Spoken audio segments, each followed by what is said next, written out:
The problem is the frequencies get higher and higher. They're easier to block by any vegetation or anything like that. And so if you're broadcasting that you're going miles and miles, you must really be putting out a lot of energy is my guess, right? And I don't know. I wouldn't want to be the house right next to that. Let me put it that way. Right. As a responsible person with growing concerns for your privacy and personal liberty, you want to know where we're headed and what you can do about it. We ask the experts what you need to do to take prudent and responsible action to safeguard your family's wealth and well-being, and what basic first steps will help you to be aware and prepared. ReluctantPreppers.com. Welcome back to Reluctant Preppers. We have a returning guest who's always of great interest to our viewers. Dr. Arthur T. Bradley, PhD, is an EMF and EMP expert. He's a lifetime engineer and has done lots of experiments and measurements on EMFs and on how you manage and attenuate the risk of EMPs. Dr. Bradley, thanks for joining us here again on Reluctant Preppers. Sure, thanks for having me on. We've had a lot of questions submitted ahead of this interview, so I'll pose some of those to you once we get into it. But first, I wanted to circle back with you on a few topics because you've mentioned in the past that you are the author of a series of fictional accounts of sort of a post-apocalyptic future, the Survivalist series. Can you tell us more about the latest developments in that? Sure. Yeah. So the last and final Survivalist book came out yesterday. Just came up on Amazon yesterday. And, I'm sorry to see it go. 12 books is a lot to write of a series, but I got very attached to the characters and the setting and all that, but I had to end it at some point. And so anyway, it's out. If nobody has tried the series yet, there's you can get the first book for free if you have a Kindle. It's on Amazon. And but I'll warn you, it's pretty addictive. A lot of people write me later and say, you just sucked me right into this, and then they end up having to get the next one's only a couple dollars, but then it gets up to like $4 or $5, and they're like, you hit me for $5, But people seem to enjoy it. It's a very fun, adventure type story. It follows a U.S. Marshal around as he goes around the United States with his dog, and they get into all kinds of trouble trying to make things right. So it's a fun story. I encourage people to take a look at it. What's the name of the latest title? Well, the latest one is called Road Home. That's book 12 of the Survivalist. The very first one is called Frontier Justice. All right. And the last time we had you on, you gave us a sneak peek of the actual prototype that you had of a whole house EMP protection device that you've been working on, and you'd been sending multiple instances of it to UL for them to have fun destroying. And most recently when I corresponded with you, you said that that's taken a turn for the more difficult. So what's going on with that device, and what should people be looking at in the future? Right. Yeah. So the device is called the EMP Storm. And as I think I kept you up to date, we developed a prototype, did a whole bunch of mill standard testing, all that was successful, sent it off to UL. And a couple things happened at the same time that was unfortunate. One is I came down with a kind of serious health illness. I ended up having to have surgery and things. But I left it at UL, and by the time they came back to me, they said, well, we looked at all the tests that we're going to have to run on it, and it was astronomically expensive, hundreds of thousands of dollars. And there was no guarantee it was going to get through those tests the first time. You might have to modify and go back through. And ultimately, it just became far too expensive to try and get through UL. And the reason was because of the specialized testing I was going to have done on it. It had the ability to trip the breakers in your home. That was one of its design features. And as far as I know, no other surge protectors really ever designed for that. And so anyway, UL was insisting to do really, lots and lots of exhaustive testing on that feature. And I just, frankly, it wasn't possible to afford it. So I backed off of that, and I said, all right, well, if you can't develop a product as a small business, I can't sell hundreds of them and make up that kind of money. So I looked at some off-the-shelf solutions, and I came up with what I think is a pretty good one. I actually installed it on my own house about a week and a half ago and took some videos of it and posted it on YouTube for people. But it's basically to use a commercial surge protection device, the most hefty one I could find in the industry. I actually brought up one of them here. It's, as you can see it, I don't sell these, so I'm not making any money by showing it. It's called the Siemens First Surge 140. And the 140 refers to how many thousands of amps it can draw into it. So it's a hoss. It's a big dog. And the idea is that it could replace some of the features of the one I was designing, even drawing that much current in there enough to trip the breakers. And I did confirm it could trip some breakers. I tripped a 50 amp breaker, for example, in my house with it. So it has the ability to trip breakers, even though that's not its primary function. Its primary function is to suppress transients. But when you take that and you combine it with a set of of ferrites on the power wires, you can suppress the high frequency stuff with the ferrites and the low frequency stuff with with the surge protector. Now the trick is that the ferrites, most people don't know this, but if you put ferrites around a wire and you draw too much current through the wire, the ferrite actually saturates and it no longer works properly anymore. And that's why they don't normally put ferrites on high current wires. And so to put it around your house wire, you might have 70 amps going through that thing into your house.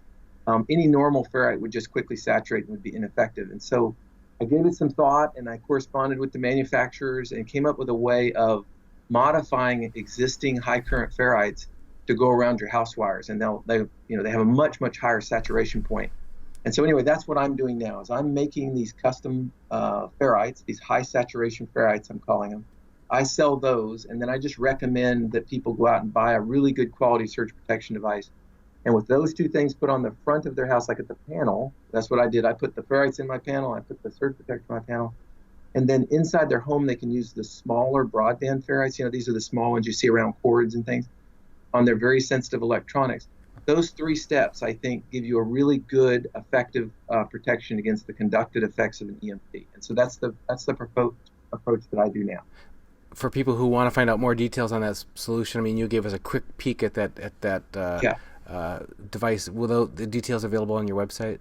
They are. Yeah, if they go to my website and just hit on the EMP block, there's a big block that says EMP stuff. You go in there, you'll see an area that says, it'll have surge protectors, and you can click on it, and it'll tell you all about the surge protector. There's a couple of videos I did as well where I talk about it.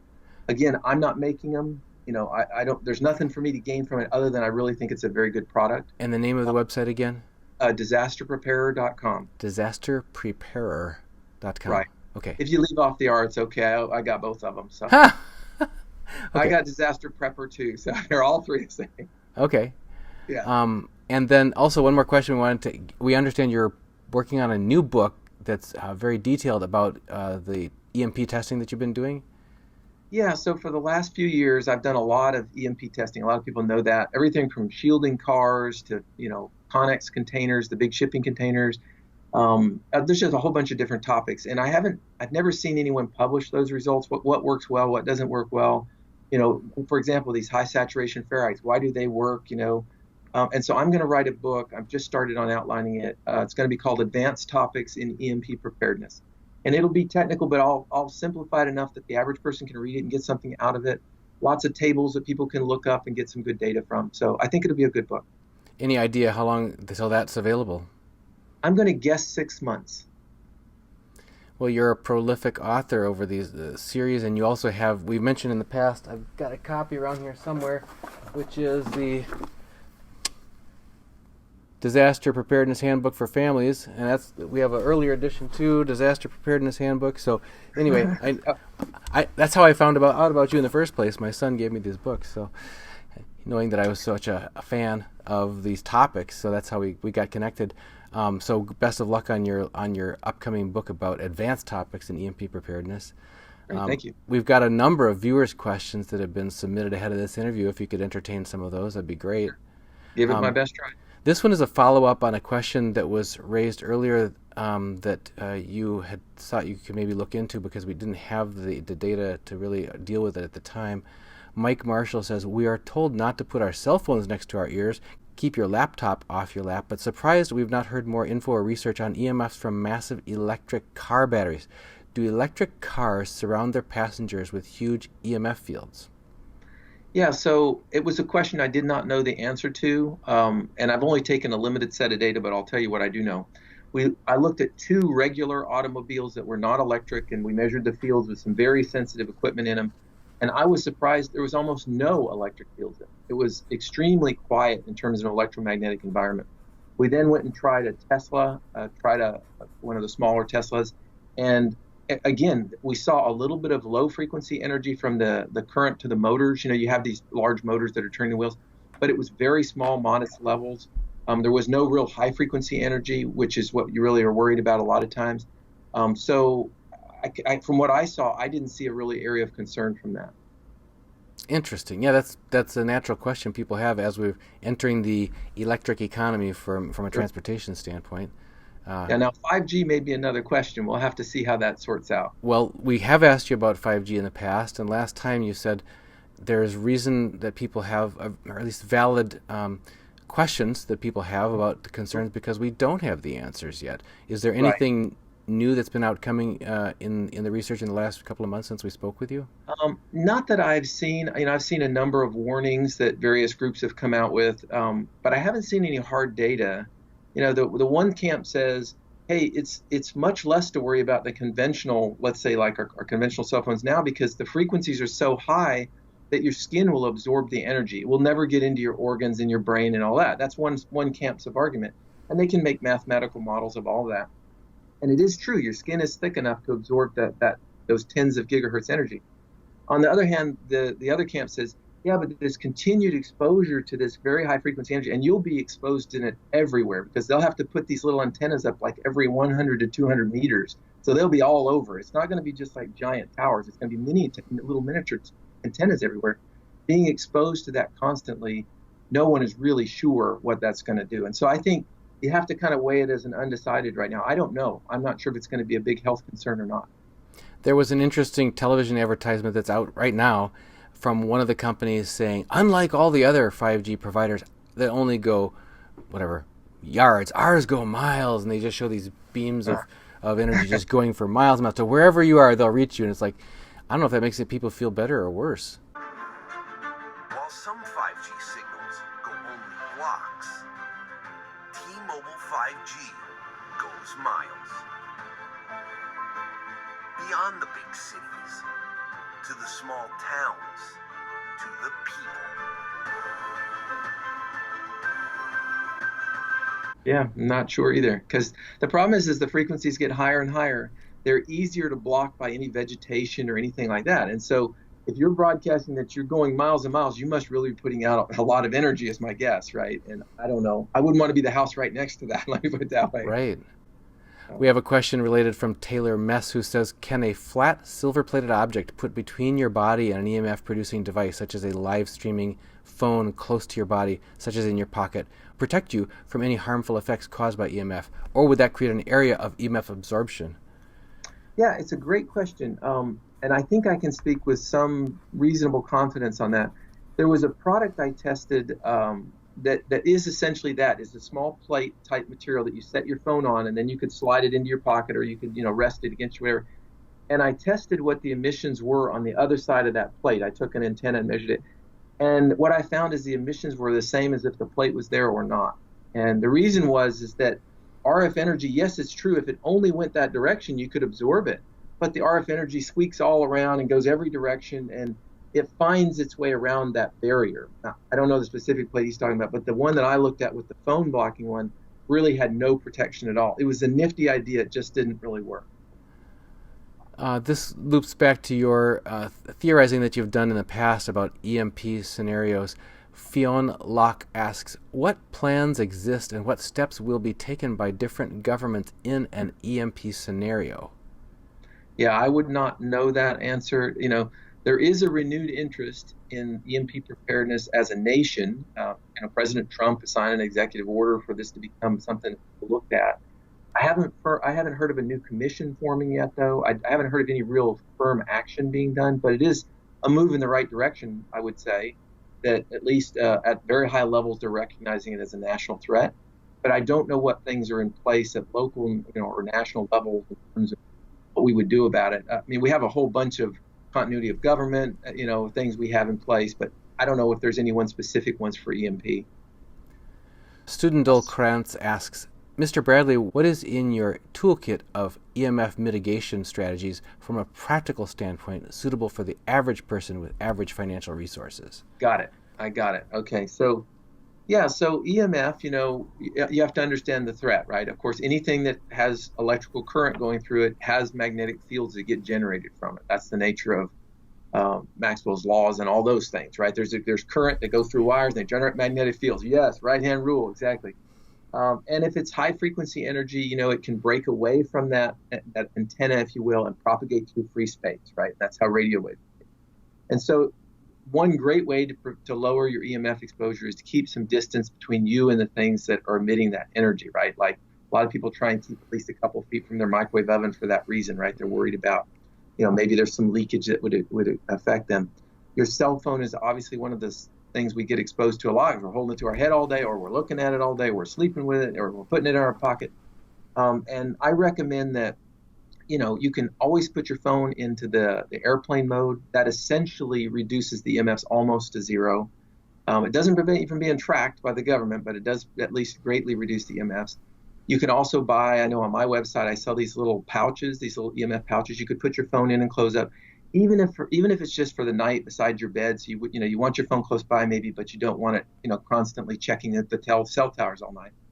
So putting barriers between the items and you, and putting some distance between the items too. Those are really effective ways. And you can look at whatever it is you're worried about and think about applying those two things. Like power lines, for example, I know is a big concern. People live close to power lines. And even though I studied that, and it looked to me like even if you lived very close to the power lines, you weren't being exposed to harmful levels of EMF. Everything I measured said that. Again, you might think about, well, maybe I shouldn't live right with that in my backyard. Maybe I should be somewhere with a little bit of distance. So again, identify the things that you're worried about. Try and put a little distance between it. Try and put a barrier between you and them. And that, that's essentially kind of what you can do. In the spirit of barrier, Typo asks, if you are in a basement or underground, does it block or reduce EMF from Wi-Fi towers? Sure, it can. Yeah, anytime you get the earth between you and whatever's trying to broadcast to you, the earth tends to absorb some of that energy. So if you're down in a basement, for example, and you've got concrete around you and then earth around that, you can expect some attenuation of those signals. Now, how much? It depends on where the tower is and where it's broadcasting. But, it wouldn't be unreasonable to think you might get 20 or 30 dB of reduction of that signal, which is, a 90% plus reduction of signal. Now, your phone will probably still work just fine because it might take 60, 70 dB to stop working.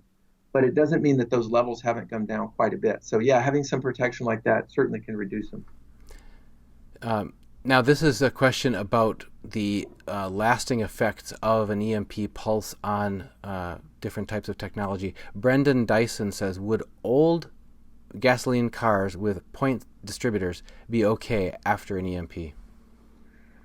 Well, they would have a better chance of being okay, for sure.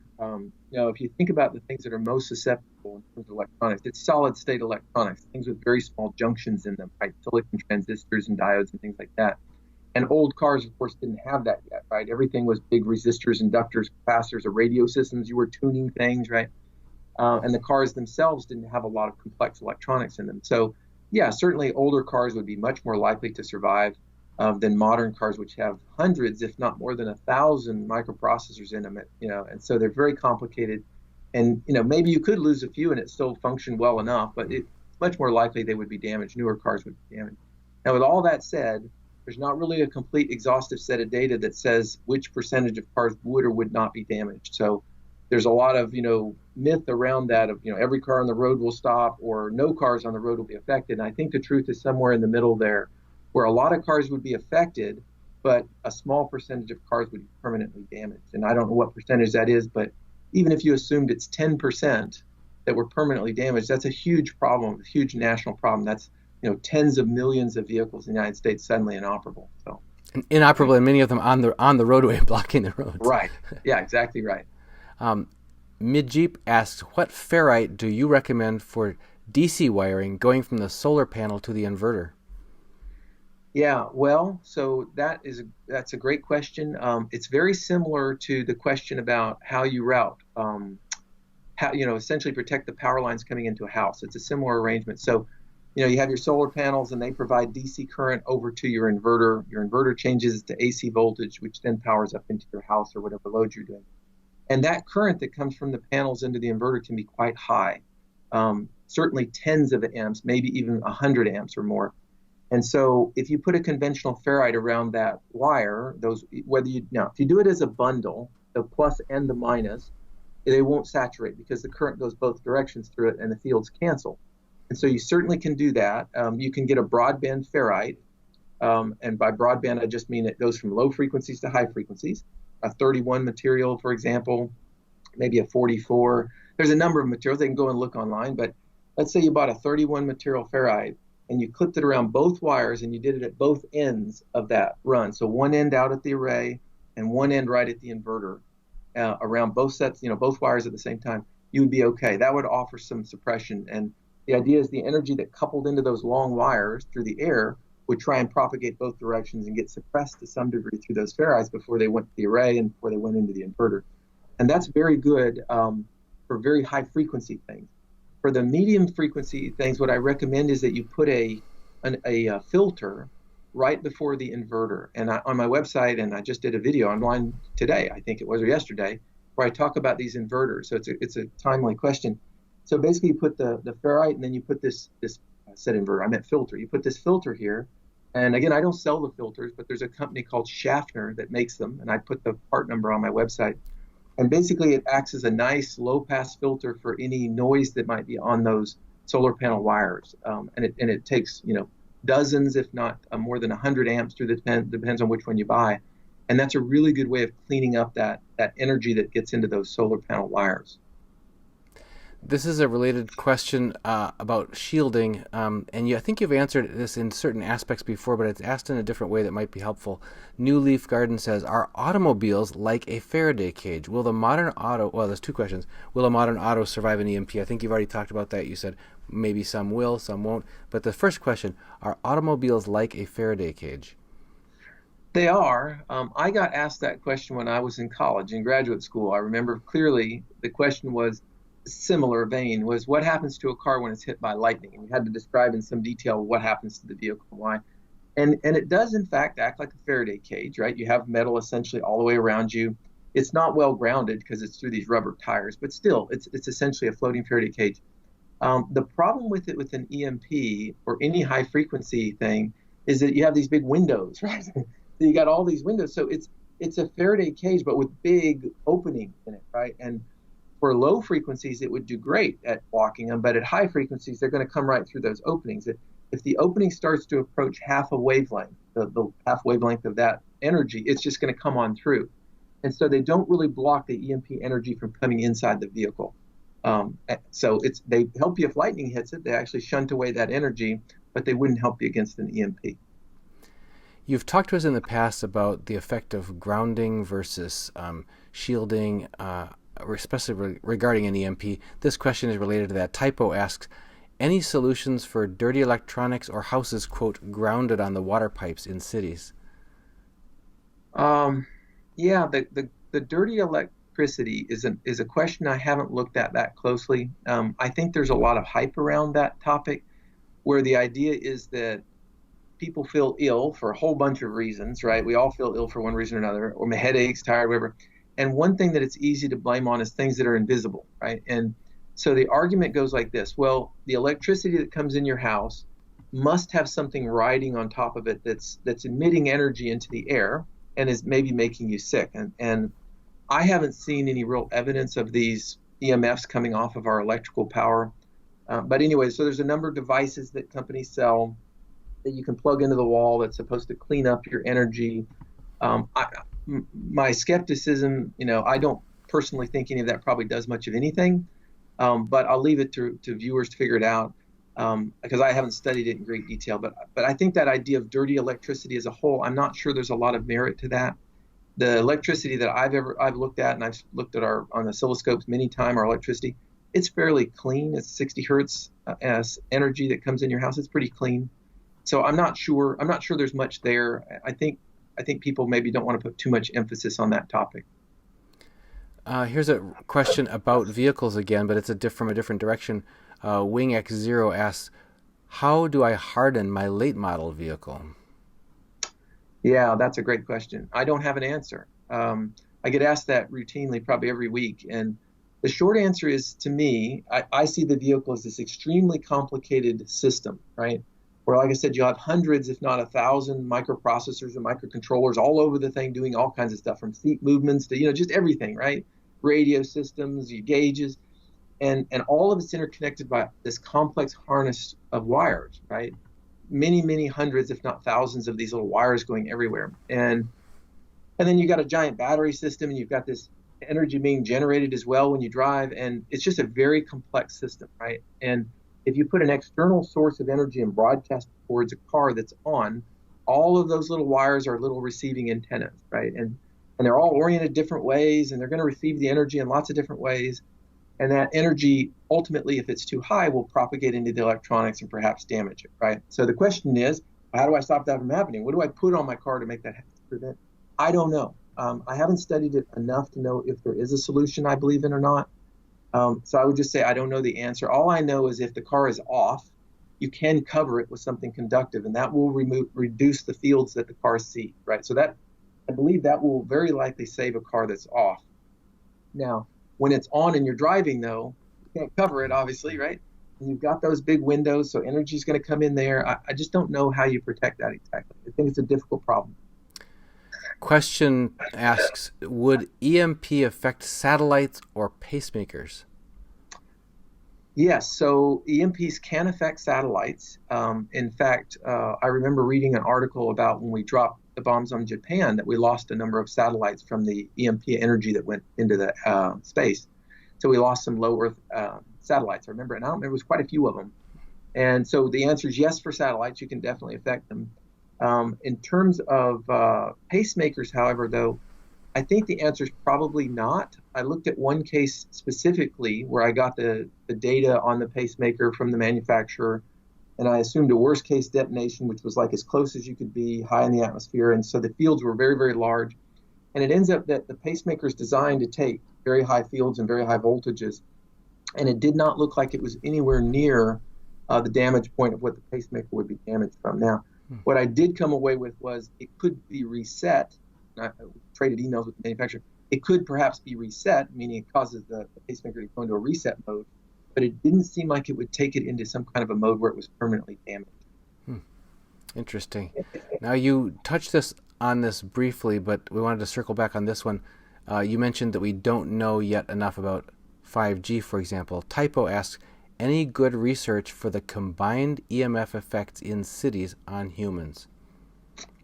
There are a number of reports out. IEEE has a report out that looks at essentially not so much what are the combined EMF levels, so much as what are the hazardous points where we know through correlation, like let's say people have been exposed, especially people working in like the power industry, they're exposed to certain levels of fields much higher than you and I would be. And they track over a period of time what kind of illnesses did they develop versus, the average person.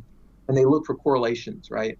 And there was some very minor correlations with people working in those industries. And so then they try and draw some safe levels, right? And they draw these safe level plots. But what you find is that if you take those safe level plots and you go stand on the street corner in downtown, wherever, you're below those levels. I mean, almost without exception, unless you're standing right next to, some big tower that's broadcasting at you, you're generally below those levels. So the question, though, becomes, do people believe those levels? That's really what it comes down to. Do you trust the people who put it together? Are they looking at long-term health effects? Are they really only looking at, like, disease that's introduced? And I don't know. I don't know that it's been studied enough. I feel like it probably has not. And the 5G may bring it to the forefront because there's going to be a lot of discussion about that very high-frequency energy. So we'll watch and see. I think in the next handful of years, we'll get a lot more data on that.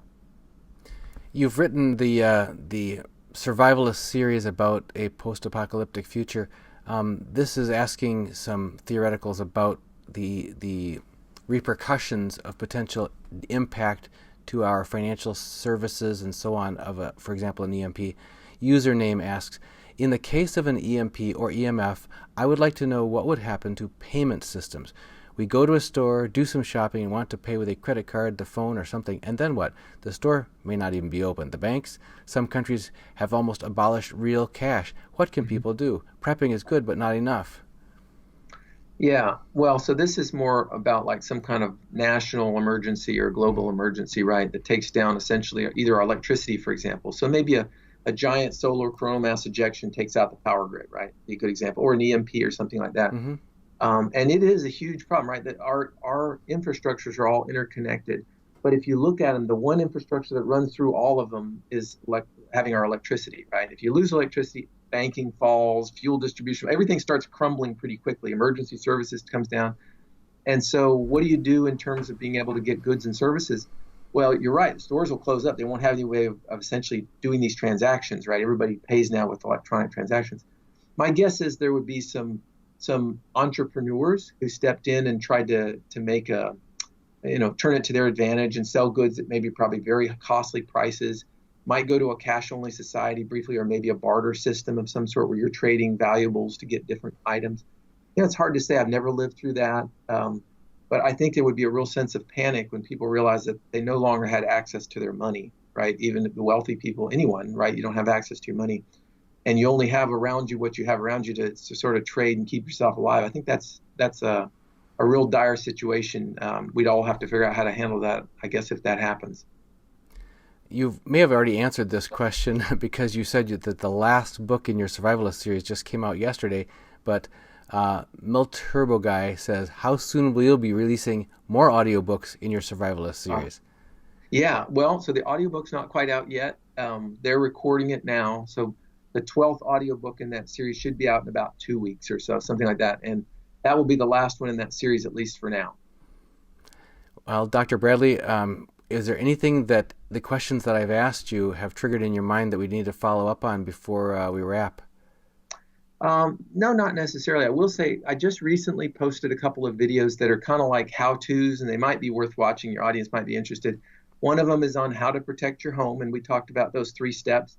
And the other one is how to protect your solar power generation system. And it's very straightforward and simple. It's only like 5 or 7 minutes or something. Might be worth it if you have people who have a solar power generation system, for example, and they want to know what they could do to harden it. It might give them some ideas. Speaking of ways that you can protect things, folks, I have to mention at this point that protecting your access to this alternative and independent stream of information from Reluctant Preppers is, at this point, completely dependent on the whims of Google and YouTube. So I can stay in touch with you in case we lose that common link. Could you please email me at reluctantpreppers@gmail.com or go to our website, reluctantpreppers.com. Scroll down on the left. You can subscribe to our email list. That way we'll stay in touch no matter what. And you can support our work, which is absolutely essential for us to be able to continue at patreon.com/reluctantpreppers. Dr. Bradley, as always, thank you for returning and fielding our viewers' questions. They value your input. And just thank you for joining us this time again on Reluctant Preppers. Sure. Thanks for having me on. Cool. Thank you, sir. Yeah, great. Thanks a lot. You are a prolific dude. You just got a book published yesterday and you're starting a new one already. Wow. Yeah, I tend to stay busy. What was the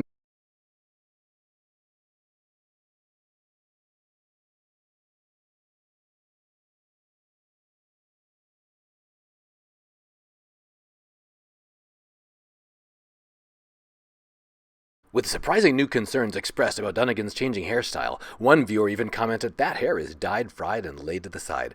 But what you're not being told is Dunnigan's hair needs no dye thanks to the wonderful vitamin and mineral regimen that Melody recommends, and is not laid to the side to cover any bald spot either, since Dunnigan's full head of hair is exceptionally well attached. However, Dunnigan does use hair products only as a disaster prevention because he's at severe risk of catastrophic emergency situations. But although there may be some changes you don't like to hair, this is one kind of change you'll definitely want to have on hand if the situation gets hairy. Pure silver. And for a limited time, your first ounce of silver can be purchased at spot price with free shipping on orders over $99 by going to sdbullion.com/rp. And you'll be supporting Reluctant Preppers as well. It's within your grasp to get your hands on the perfect change for hairy situations at sdbullion.com/rp. P.S. Dunnigan was not harmed in the making of this video. They say the stock market crashed today. Yeah, I heard that. Sounds like people's retirement accounts and savings accounts are going to get bailed into the banks. Yeah. Looks like pension plans and Social Security are going to get suspended too. I know. Sure, I'm glad we decided to put our money into gold and silver instead. Me too. Get your gold and silver and support this channel at goldsilver.com/?AFF=RP.